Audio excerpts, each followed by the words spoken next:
तो देखिए, केदारनाथ धाम में दो विपरीत राजनीतिक ध्रुव पर खड़े गांधी परिवार के दो भाइयों की मुलाकात का साक्षी ये धाम बना। 3 दिनों की धार्मिक यात्रा पूरी कर राहुल गांधी लौटने की तैयारी में थे और इसी दौरान उनके चचेरे भाई वरुण गांधी केदारनाथ धाम पहुंच गए। मंदिर के पास स्थित बद्रीनाथ केदारनाथ मंदिर समिति के स्वागत कक्ष में दोनों भाइयों के बीच करीब 4 मिनट तक बातचीत हुई है, जिसके बाद 5 राज्यों के विधानसभा चुनाव और पास आ रहे लोकसभा चुनाव से ठीक पहले इस मुलाकात के सियासी मायने भी टटोले जाने लगे हैं। पिछले कुछ सालों में कांग्रेस के पूर्व अध्यक्ष राहुल गांधी और बीजेपी सांसद वरुण गांधी के परिवारों के बीच नजदीकियां बढ़ी हैं। वरुण के परिवार के प्रति प्रियंका का लगाव सार्वजनिक रूप से दिखता रहा है। अब केदारनाथ में हुई राहुल और वरुण की मुलाकात चर्चाओं में है। राहुल गांधी ने वरुण की बेटी अनुसुईया को भी दुलारा है, साथ ही उनकी पत्नी से भी बातचीत की। हालांकि इस दौरान क्या बातें हुई ये तो नहीं पता चल सका, लेकिन सियासी हलकों में अटकलों का बाजार जरूर गर्म हो गया है। इस मुलाकात के सियासी मायने क्या है और इसी मुद्दे पर आज हम बड़ी बहस करेंगे। खास पैनल हमारे साथ मौजूद होगा, लेकिन उसके पहले सभी पार्टियों की प्रतिक्रियाएं सुनवाते हैं आपको। ग्राउंड जीरो से इंडिया न्यूज संवाददाता ये स्पेशल रिपोर्ट आपको दिखाएंगे। राहुल गांधी जी और श्री वरुण गांधी जी पारिवारिक सदस्य हैं और उनकी दादी श्रीमती इंदिरा गांधी जी ने इस देश की एकता अखंडता के लिए, आपसी भाईचारा के लिए बलिदान दिया। श्री राजीव गांधी जी ने शहादत दी। श्री संजय गांधी जी लगातार देश हित में काम करते रहे। उनके समय में 20 सूत्री कार्यक्रम चलाया गया था, जिससे इस देश में काफी विकास देखने को मिला। तो ऐसे क्रम में उनका मिलना जायज है, क्योंकि कहीं किसी भी राजनीतिक दल में हो, चाहे वरुण गांधी जी हो या दूसरे नेता, श्री राहुल गांधी जी उन सभी नेताओं से मिल रहे हैं जो देश को लेकर, संविधान को लेकर, इस देश के युवाओं, किसानों, आम आदमी के अधिकारों को लेकर चिंतित हैं। तो ऐसे में राहुल गांधी जी की वरुण गांधी जी की मुलाकात एक उसी प्रक्रिया का हिस्सा है। श्री राहुल गांधी जी लगातार इस देश की एकता अखंडता के लिए काम कर रहे हैं। युवाओं, किसानों की जो बदहाल स्थिति हो गई है, लगातार गरीबी बढ़ रही है, अमीर लोग अमीर हो रहे हैं, कुछ चुनिंदा उद्योगपतियों के लिए सरकार काम कर रही है, तो उस पर सवाल कर रहे हैं। उन्होंने इसको लेकर जमीन पर भी संघर्ष किया और भारत जोड़ो यात्रा 4000 किलोमीटर से ज्यादा कन्याकुमारी से कश्मीर तक पैदल चले। तो उनका मकसद है कि जो समान विचारधारा के लोग हैं, जो देश हित में काम करना चाहते हैं, वो साथ में आए।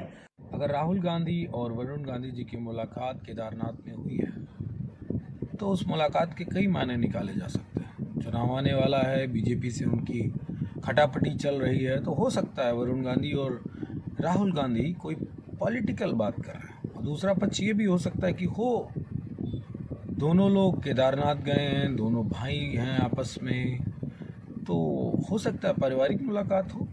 लेकिन निश्चय ही ये मान के चला जाना चाहिए कि 2024 के चुनाव को लेकर आपस में कोई ज़रूर तालमेल और बात जरूर होगी पावन केदारनाथ की धरती पर। समाजवादी पार्टी किसी की मुलाकात पे, किसी के बात पे मुझे नहीं लगता है कि कोई प्रतिक्रिया हमें देना बनता है। और ये कांग्रेस का और वरुण गांधी का अपना निजी मामला है। उस निजी मामले में समाजवादी पार्टी की अगर कोई सकारात्मक पक्ष है तो उसके लिए शुभकामनाएं देना पसंद। लोकसभा 2024 को देखते हुए यूपी में राजनीतिक गतिविधियां बड़ी तेजी से बदल रही हैं।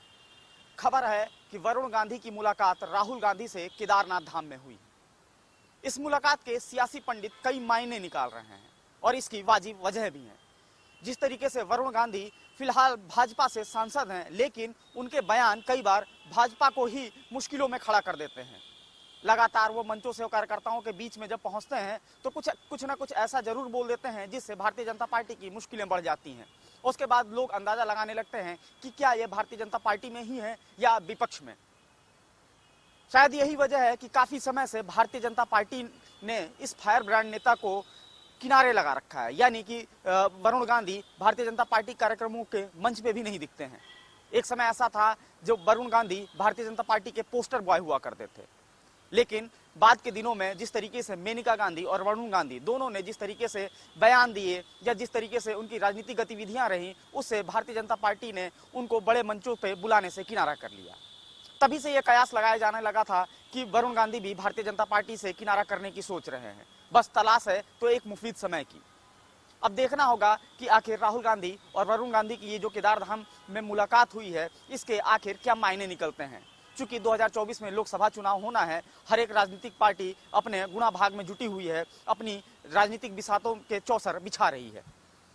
ऐसे में जाहिर तौर पे वरुण गांधी और राहुल गांधी की इस मुलाकात के राजनीतिक मायने निकाले जाएंगे और वाजिब भी है, क्योंकि सामने 2024 का लोकसभा चुनाव है और वरुण गांधी जिस तरीके से भारतीय जनता पार्टी के ऊपर लगातार आरोप प्रत्यारोप करते रहे हैं, उसके बाद से ही ये कयास लगाया जाने लगा था कि वरुण गांधी जरूर किसी दूसरी पार्टी का दामन थामेंगे। एक खबर यह भी है कि भारतीय जनता पार्टी भी इस बार 2024 के लोकसभा चुनाव में वरुण गांधी का टिकट काट सकती है और ये बात वरुण गांधी को भी पता है। यही वजह है कि वरुण गांधी अब अपनी नई सियासी जमीन तलाशने की कोशिशें शुरू कर चुके हैं। देखना होगा कि 2024 के पहले वरुण गांधी आखिर किस पार्टी का रुख करते हैं, या फिर ये जो मुलाकात राहुल गांधी वरुण गांधी की हुई है, क्या इसी के ही मायने निकलते हैं।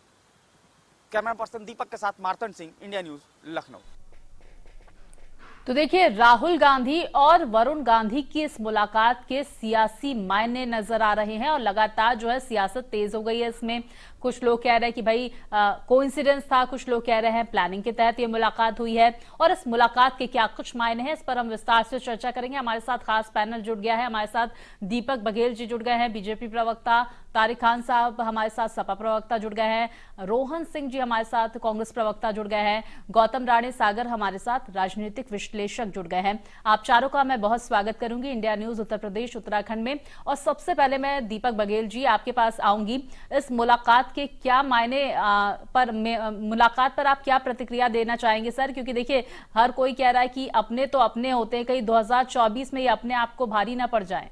क्या वरुण जी दूरी बनाते हुए नजर आ रहे हैं आपकी पार्टी से? धन्यवाद स्वाति जी।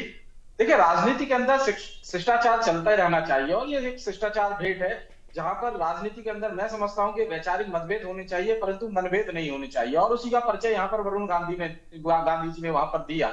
अगर सामने कोई अगर नेता किसी भी विपक्षी दल का मिलता है तो हमें सहज सी उनसे नमस्कार और ऐसी जो परिचय की बात है वो करनी चाहिए, इसमें कोई बुराई नहीं है। परंतु वैचारिक रूप से एक साथ में नहीं आ सकते, ये स्पष्ट रूप से नजर आता है, क्योंकि राहुल गांधी जी ने भी कुछ समय पहले वरुण गांधी जी के लिए अपने भाषण में कहा था, उन्होंने कहा था कि मैं उनके वैचारिक रूप से उनसे सहमत नहीं हूं, मैं उनको गले लगा सकता हूं पर उनके कार्यालय में जाकर गले नहीं लगा सकता। तो इससे स्पष्ट रूप से यह समझ में तो आता है कि उन दोनों भाइयों में तल्खी बहुत है। परंतु प्रश्न ये नहीं है, प्रश्न ये है कि आज जो राहुल गांधी है वो मंदिर मंदिर घूम रहे हैं। जो कल तक ये कहते थे कि लड़के मंदिरों में लड़कियां छेड़ने जाते हैं, जो कल तक ये कहते थे कि हिंदू आतंकवादी हैं, कल तक ये कहते थे देश को खतरा वामपंथ से और आतंकियों से कम हिंदुओं से ज्यादा है। आपके प्रश्न पर सर मैं फिर से चर्चा करूंगी, लेकिन एक बार फिर से मैं अपना सवाल आपसे ये कहना चाहूंगी, आपसे ये पूछना चाहूंगी कि देखिए, क्योंकि हमने देखा कि वरुण गांधी लगातार पार्टी विरोधी, बीजेपी के विरोधी तमाम बयान देते हुए आए हैं। क्या किनारा कर सकते हैं क्या आपकी पार्टी से वरुण गांधी? देखिए स्वाति जी, ये तो वरुण गांधी जी को निर्णय करना होगा, परंतु पार्टी के अंदर पुनर्विचार, पुनर्शिक्षा, पुनर्गठन ऐसी घटनाएं होती रहती हैं जिसके अंदर कई नेताओं को दायित्व मिलते हैं और कई दायित्व मुक्त भी होते हैं। तो ये तो सामान्य सी प्रक्रिया है जो लोकतांत्रिक पार्टी के अंदर चलती रहती है और यही भारतीय जनता पार्टी के अंदर भी होता है। परंतु वरुण गांधी कहाँ जाते हैं इसका निर्णय तो मैं नहीं दे सकता। ये आप प्रश्न अगर वरुण गांधी जी से पूछे तो बेहतर होगा। परंतु भारतीय जनता पार्टी के अंदर आज वो एक सांसद की हैसियत से है और वो लगातार भारतीय जनता पार्टी के अंदर काम कर रहे हैं और वो आगे ऐसे ही करते रहे। चलिए, रोहन जी से इस पर मैं जवाब लेना चाहूंगी सर कि जिस तरह से मुलाकात हुई है राहुल गांधी और वरुण गांधी की, क्या क्या गांधी भाई साथ आएंगे 2024 में?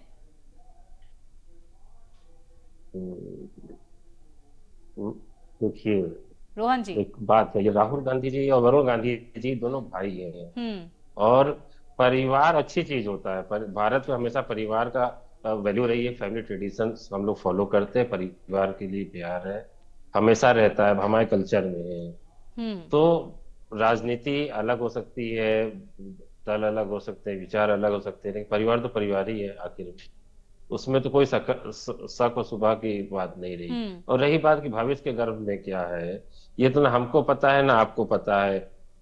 राहुल गांधी जी का जो विचार है, राहुल गांधी जी का जो विचार है उसके समर्थन में जितने लोग आना चाहे उतने लोग को स्वागत है। और ऐसे भी राजनीति की परिभाषा कहती है कि अपने विचार के पक्ष में ज्यादा से ज्यादा समर्थन इकट्ठा करने की प्रक्रिया को राजनीति कहते हैं। तो आपने जो राहुल गांधी जी का विचार है, जो देश को जोड़ने का विचार है, जो कमजोर लोगों को सशक्त बनाने का, उनको मुख्य धारा में जोड़ने का, लाने का उनका विचार है, उसको उस विचार के समर्थन में, उस विचार को मजबूती देने के लिए जितने ज्यादा लोग साथ में आए उतना हमारे लिए अच्छा है। बिल्कुल तारिक जी, इससे से जुड़ा हुआ सवाल आपसे है मेरा कि इंडिया गठबंधन एक हो गया है, क्या गांधी परिवार भी एक होगा क्या? जिस तरह से ये मुलाकात हुई है, क्या कहेंगे इस पर आप? देखिए, मुलाकात क्या है, वो भाई हैं, मिल सकते हैं। और ये बात सही है दीपक जी जो कह रहे हैं कि उनकी जो पॉलिटिकल आइडियोलॉजी है वो अलग अलग है। एक अहम बात और यहाँ सोचने वाली है मैम, अगर कैप्टन अमरिंदर सिंह पार्टी छोड़ के चले जाते हैं कांग्रेस तो बहुत बड़ी घटना हो जाती है। गुलाम नबी आजाद छोड़ देते हैं, बहुत बड़ी घटना हो जाती है। समाजवादी पार्टी में अभी वर्मा जी छोड़ के चले गए तो समाजवादी पार्टी निस्तनाबूद हो गई। लेकिन जब वरुण गांधी मणिपुर पे और किसान आंदोलन पे भाजपा को क्रिटिसाइज करते हैं बुरी तरीके से, तो वो सामान्य घटना है, कोई बात नहीं है, तो करते रहते सांसद। ये हिपोक्रेसी है और इसमें बहुत से लोग इन्वॉल्व हैं। ये बात अजीब है। क्यों? इंपॉर्टेंट ये नहीं है कि वो लोग मिल रहे हैं, मिल तो दो लोग सड़क पे जा रहे हैं, मिल गए तो भाई है, गले मिल गए। इंपॉर्टेंट ये है कि वरुण गांधी लगातार भारतीय जनता पार्टी को क्रिटिसाइज कर रहे हैं। इसकी वजह क्या है, इनसे पूछिए। क्यों वरुण गांधी को रोका नहीं गया?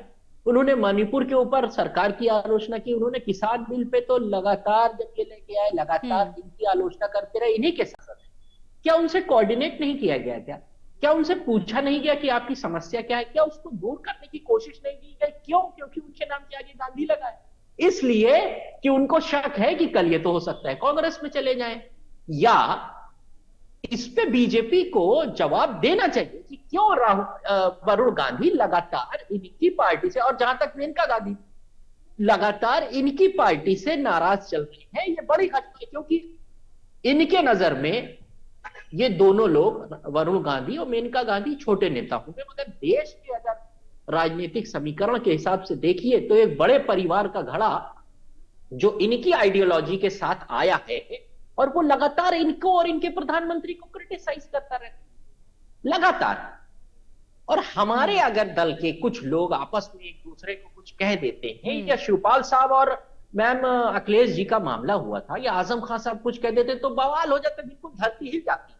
हम नेपाल चले जाते हैं, वहां जलजला आ जाता है, भूकंप, बाप रे बाप, हिली धरती, आजम खान ने बोला, बर्बाद हो गई समाजवादी पार्टी। और यहां लगातार जब बोला जाता है, इन्हीं के पार्टी के सांसद,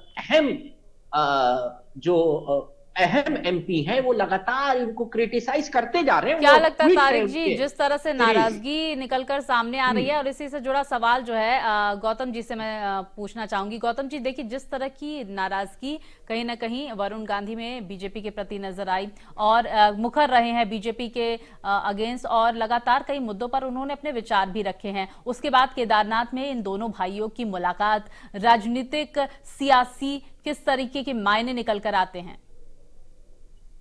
देखिए, बिल्कुल इसको समझने की जरूरत है। ये आला सडन हुई कोई घटना नहीं है कि राहुल गांधी गए, वरुण गांधी गए, दोनों लोगों की मुलाकात हो गई, प्रबंधन के लिए जो उस मंदिर प्रबंधन के लिए जो कार्यालय था उसमें मुलाकात हो गई, कुछ बात हो गई। ये आला सडन नहीं। ये आप बेहतर जानते हैं, सियासी हलके में यह बात पूरी तरह से फैली हुई है कि जब भी कोई जहाज डूबने वाला होता है तो उसमें सवार लोग अपना संरक्षण चाहते हैं, सुरक्षित स्थान पे पहुंचना चाहते हैं। और आज कुछ इसी तरह से दिख रहा है। आपको याद होगा कि 2015 में एक घटना हुई थी। घटना क्या हुई थी? एक डील हुई थी INS की, करीब 10,000 से ऊपर करोड़ की डील हुई थी। उस समय डिफेंस मिनिस्टर अरुण जेटली थे, लेकिन डील से 2 दिन पहले अरुण जेटली से रक्षा मंत्रालय वापस ले लिया गया और 3 दिन डील के बाद, जब डील हो गई 3 दिन के बाद फिर डिफेंस मिनिस्ट्री वापस कर दी गई। तो अरुण जेटली इस बात को इतनी आसानी से पचा नहीं पा रहे थे। उनको लग रहा था कि वो इस देश के जो मोदी जी हैं उनके गुरु हैं, तो गुरु के इतने आसानी से चेला धोखा दे देगा नहीं था। इसलिए उन्होंने बड़ी प्लानिंग के साथ 2017 में इलेक्टोरल बॉन्ड इनिशिएट किया, इंट्रोड्यूस किया और जनवरी 2018 से लागू हो गया। और आज आप ये देख रहे हैं कि इलेक्टोरल बॉन्ड पे सुप्रीम कोर्ट की जो तल्ख टिप्पणी आ रही है, अगर वही तल्ख टिप्पणी कहीं आदेश में बदल गया, न्याय में बदल गया, जजमेंट में बदल गया, तो यकीन मानिए कि कम से कम 3 लोग तो जेल के पीछे होंगे। हमारे देश के प्रधानमंत्री, चाहे उनको चौकीदार कह लीजिए जैसा वो कहते हैं, और हमारे गृह मंत्री जी, और इस बीजेपी के जो राष्ट्रीय अध्यक्ष जी हैं जेपी नड्डा जी, तीनों जेल में है।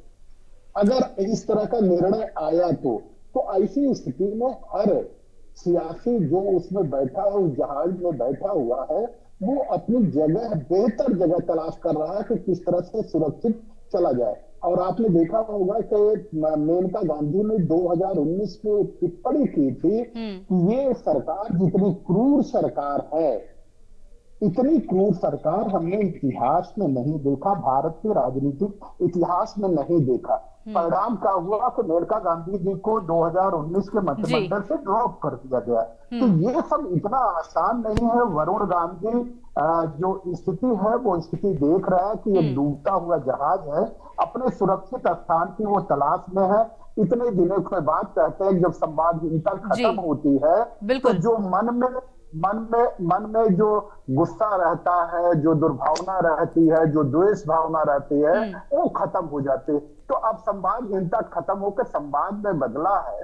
तो निश्चित तौर पे आप ये समझ लीजिए कि 2024 की जो सियासी तस्वीर बनने जा रही है, वो तस्वीर शायद इस तरफ इशारा करती है कि कांग्रेस शायद बीजेपी, जिसको भ्रष्टाचार जननी पार्टी कहते हैं, शायद उसको रिप्लेस करने जा रही है। चलिए इस पर सर मैं प्रतिक्रिया ले लेती हूँ। दीपक जी। जी स्वाति जी। जी स्वाति जी। बिल्कुल दीपक जी, मैं चाहूंगी कि आप गौतम राणे सर की बात पर अपनी प्रतिक्रिया दें। अच्छा, देखिए ये गौतम जी के निजी विचार है। मुझे नहीं लगता कि जिस प्रकार की उन्होंने अभी टिप्पणियां की है, मैं किसी से सरोकार रखता है या देश की जनता इस बात से सरोकार रखती है, ये उनके व्यक्तिगत है। वो कुछ भी कह सकते हैं भारतीय जनता पार्टी के बारे में, परंतु ये आज उन लोगों को डिफेंड कर रहे हैं जो भ्रष्टाचार की जननी रही है। कांग्रेस पार्टी ने यहाँ पे तो बोफोर्स से लेकर आज तक सारे भ्रष्टाचार की बात करें तो सबकी जननी ये रही है। इनके आपके नेता है सोनिया गांधी जी, राहुल गांधी जी, वो खुद जेल और बेल के ऊपर में चल रहे हैं, तो वो तो बेल पर है इस समय पर। परंतु दादी जी, अरे सुन लीजिए, बेल बोला आपको, शायद सुन रोहन जी आपको सुनने में थोड़ा आप बोले नहीं, जेल और बेल पर चल रहे हैं। हाँ, जेल के बाद जेल ही आने वाली है। अरे आप जेल के बाद आपको बेल ही आने वाली है। ताकत है, देखिए बघेली देखिए सुनिए रोहन जी, आपका 9 साल गुजर गया है, 9.5 साल गुजर गया है, अरे सुनिए 6 महीने बचे हैं। अरे सुन लीजिए राहुल जी, आपको भी समय इंतजार करना पड़ेगा। अभी आपको बहुत तैयारी करने की आवश्यकता है। देश को जोड़ने की बात कह रहे थे रोहन जी, ये देश को जोड़ने की बात कहते कहते अपने दलों को तो साथ में जोड़ नहीं पाए। जिस गठबंधन, चलिए सर, इस दीपक जी इस बात का जवाब दीजिए कि क्या सुरक्षित जगह तलाश कर रहे हैं वरुण गांधी 2024 के लिए? स्वाति जी, मैंने तो कहा ये वरुण गांधी जी से ये प्रश्न पूछना चाहिए, क्योंकि ये वरुण गांधी जी बता सकते हैं कि वो भारतीय जनता पार्टी में रहना पसंद करेंगे या कहीं और जाना पसंद करेंगे। परंतु अभी तारिक जी ने हिपोक्रेसी की बात करी, पाखंड की बात करी। पाखंड तो इन लोगों के बीच में चल रहा है, इन दोनों के बीच में चल रहा है, जो एक दूसरे को प्यार और मोहब्बत की दुकान की बात कर रहे हैं। एक के नेता को चिरकुट कहेगा, थर्ड क्लास का नेता कहेगा, दूसरे के नेता को पहचानने से मना कर देगा, फिर दूसरा पार्टी को कहेगा कि चालू पार्टी है, एक बोलेगा हिंदुत्व के खिलाफ हमला करेगा, हिंदू आतंकवादी है, हिंदुत्व और हिंदू में मतभेद है, वो दोनों अलग अलग हैं। आईएसएस और बोको उनकी तुलना करने में लगेंगे और उसके बाद में मंदिर के अंदर जाएंगे। तो ये हिपोक्रेसी और पाखंड तो इन लोगों ने जो मचा रखा है उसको देश की जनता समझ रही है, देख रही है, और इनका ये पाखंड और नहीं चलने वाला। देश की जनता जानती है कि वास्तव में किसके नेतृत्व के अंदर आज भारत अपनी ऊंचाइयों को प्राप्त कर रहा है। आज भारत जो अपना जो झंडा है वो अगर चांद के ऊपर भी लगाने पहुंच गया है तो उसके कारण क्या है? आज देश किस नेतृत्व के साथ में आज सबसे बड़ी अर्थव्यवस्था और बेहतर अर्थव्यवस्था बना? आज देश 5वीं अर्थव्यवस्था बना। ये भी, अरे रोहन जी, आपके यहाँ पर तो रॉकेट भी नहीं मिला था जो चांद पे पहुंच पाता। आपके यहाँ तो उड़ा भी नहीं पाए थे, आपको भी पता है। आपके यहाँ स्थापना मोदी जी किए थे क्या? अगर आपके यहाँ पे कोई रॉकेट है तो पहले राहुल गांधी जी को लॉन्च करवा दीजिए। ऐसा रॉकेट है जो आज तक लॉन्च ही नहीं हो पाया, 13 बार लॉन्च करने का प्रयास किया, हर बार वो यही खुश बन के निकल जाता है, खुश बन के निकल जाता है। इसी तरह से आप लोग अगर आकलन करने लगेंगे। चलिए रोहन जी, अब आप इस पर बोलिए। दीपक जी सुन लेते, रोहन जी काफी वक्त से बोलना चाह रहे हैं। रोहन जी।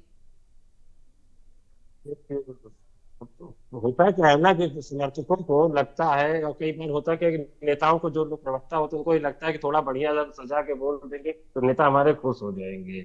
मैं बघेल जी के नीचे कमेंट नहीं कर रहा हूँ, बघेल जी तो बढ़िया बोलते हैं, लेकिन होता हुआ यही है।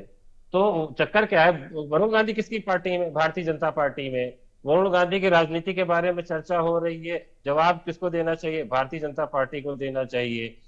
लेकिन भारतीय जनता पार्टी के लोग क्या कह रहे हैं? कांग्रेस कांग्रेस भ्रष्टाचार की जननी है, कांग्रेस में ये बुराई, कांग्रेस में वो बुराई, यही करते करते 9.5 साल गुजर गए। 9.5 साल के इनकी 3 उपलब्धि पूछ ली जाएगी तो अभी बता नहीं पाएंगे कि 3 असली में, जिसमें भारतीय समाज में मानव की समाज में जो चलिए ये सब सर चर्चा का विषय है, लेकिन देखिए अगर वरुण गांधी और मेनका गांधी आते हैं कांग्रेस में, इंडिया गठबंधन में आते हैं, तो क्या आप स्वागत करेंगे उनका? मैंने आपसे अभी बोला, राजनीति अपने विचार विपक्ष में ज्यादा से ज्यादा समर्थन इकट्ठा करने की प्रक्रिया को कहते हैं। तो जो भी आएंगे सबका स्वागत है, जो भी आएंगे जो भी आएंगे उनका स्वागत है। आप सपोर्ट करेंगे क्या तारिक साहब? हाँ, नहीं बिल्कुल, वो अच्छे नेता हैं और उन्होंने हमेशा जो मुद्दे हैं, जो सच है, उसको उठाया है। देखिए मैम, बीजेपी से जब सवाल पूछा जाता है तो सवाल पे सवाल, संबित पात्रा का एक पैटर्न, संबित पात्रा स्टाइल है। सवाल में 500 सवाल दाग दो तो सामने वाला परेशान हो जाए। अरे भैया, पूछा ये है कि वरुण गांधी क्या खपा है? मैम कोई जवाब नहीं। वरुण गांधी को मनाने के लिए गए, कान कुछ कहा कि भैया मान जाओ, कोई जवाब नहीं। वरुण गांधी के पास जाइए, हाथ पैर जोड़िए, कोई जवाब नहीं। वरुण गांधी को आंख दिखाइए, डांटिए कि ये क्यों बदतमीजी कर रहा है, कोई जवाब नहीं। कोई लिखित में दो कि क्यों पार्टी के खिलाफ ट्वीट कर रहे हो, कोई जवाब नहीं। मैम इस पे जवाब देना है। कांग्रेस ने भ्रष्टाचार किया, समाजवादी पार्टी ये, और हमने ये कर दिया, 5 लाख भर दे दिया। भैया ये सब नहीं हो रहा है, टॉपिक को समझो। चैनल का करोड़ों रुपया लगाई, क्यों बर्बाद कर रहे हो? आपसे स्पष्ट सवाल पूछा गया है कि वरुण गांधी पे स्टैंड क्या है? क्या आप लोग उनको पार्टी में रोकोगे, हाथ पांव जोड़ोगे, या कुछ नहीं करोगे? इस पे टोटल वरुण गांधी पे बोलिए।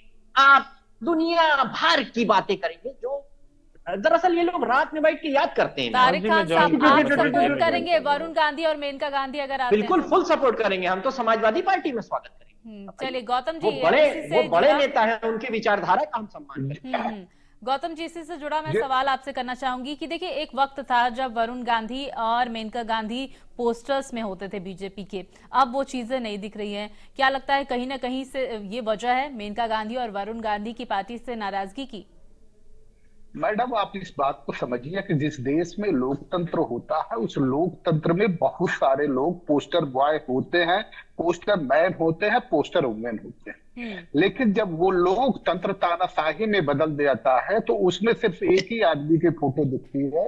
उसे ये लगता है कि और दूसरा कोई नहीं दिखना चाहिए।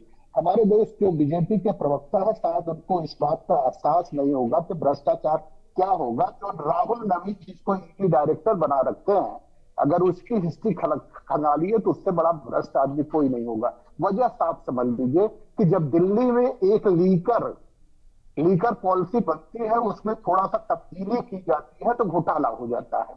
उत्तर प्रदेश में सैमसंग को 1571 करोड़ का वैट माफ कर दिया जाता है, सीएसटी माफ कर दिया जाता है, जीएसटी माफ कर दिया जाता है। तब उस ईडी डायरेक्टर को, जो भ्रष्ट है, महाकरप्ट है, उसे तब दिखाई नहीं पड़ता है। तो इसका मतलब यह है कि ये जो ईडी के, ये क्यों ऐसा क्यों होता है कि ज्यादातर उन्हीं डायरेक्टरों को, उन्हीं भ्रष्ट डायरेक्टरों को लाया जाता है। तो इसका मतलब ये लगता है भ्रष्टाचार जने। अरे दोस्त बात पूरी कर लें,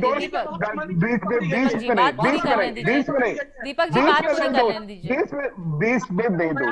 तो प्रश्न ये है कि इसीलिए हम कह रहे हैं कि जब ये कहा जाता है, एक जगह उस व्यक्ति को दिखता है कि ये एक लीकर पॉलिसी में तब्दीली कर दी जाती है तो घोटाला हो जाता है। तो उसे क्या ये नहीं दिखाई देता कि एलजी के 500 करोड़ रुपए सब्सिडी में डाल दिए जाते हैं, सैमसंग के 1571 करोड़ बिल्कुल। रुपए देखिए सर, सब्सिडी में ये डाल सब दिए तमाम जाते हैं। जो मामले हैं, तमाम मुद्दे हैं, इस पर चर्चा होनी चाहिए, आगे होगी भी। फिलहाल आप चारों हमारे साथ इस चर्चा में शामिल हुए, आप चारों का मैं बहुत शुक्रिया करूंगी। लेकिन देखिए, वरुण गांधी और राहुल गांधी की इस मुलाकात के सियासी मायने निकल कर आते हैं। 2024 में ये दोनों भाई साथ आते हैं कि नहीं, ये देखना महत्वपूर्ण होगा। फिलहाल मेरे साथ इस चर्चा में बस इतना ही। खबरें लगातार जारी हैं, आप देखते रहिए इंडिया न्यूज उत्तर प्रदेश उत्तराखंड।